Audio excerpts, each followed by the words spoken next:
मनुष्याच्या जीवनामध्ये जसजसे प्रसंग येत राहतात त्या पद्धतीनं त्याचे भावसुद्धा बदलत राहतात.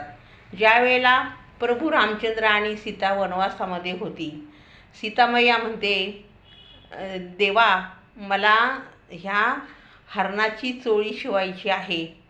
आणि मग तिच्या हट्टासाठी प्रभू रामचंद्र त्या हरणाच्या पाठीमागे लागतात आणि तो गोसाव्याच्या रूपामध्ये रावण येतो आणि सीतेला वनवासामधून अशोकवनात घेऊन जातो.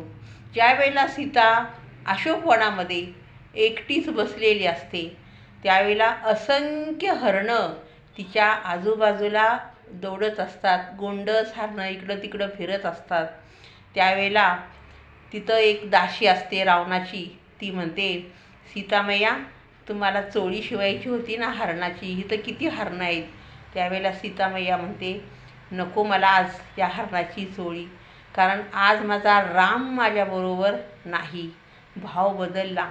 ज्यावेळेला प्रभू रामचंद्र बरोबर होते त्यावेळेला आनंदी भाव मनात होता की मला हट्टी भाव होता, मला चोळी शिवायची आहे त्या हरणाच्या कातडीची.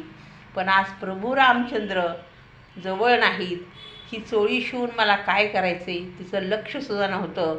भाव बदलला. आपल्याही जीवनामध्ये असेच भाव वेळोवेळी बदलत राहतात.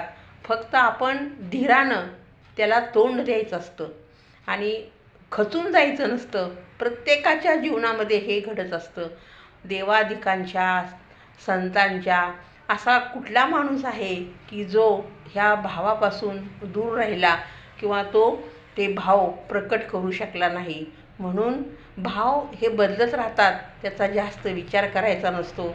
फक्त आलेल्या प्रसंगाला तोंड देत राहायचं असतं. राम कृष्ण हरी.